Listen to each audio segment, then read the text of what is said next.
పదరా మామ వెళ్దాం. మామ జాగ్రత్తగా వెళ్ళు,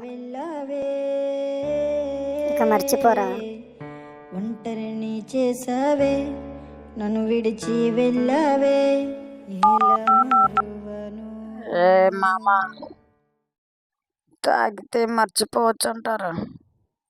నాకేంట్రా, తాగే కొద్ది గుర్తుకొస్తుంది. మర్చిపోలేకపోతున్నాను రా. మర్చిపోతా. నీ రూపమే పోతే పోనే, నవ్వే పోనే, పోతే బంటు పోయిందే. బంటు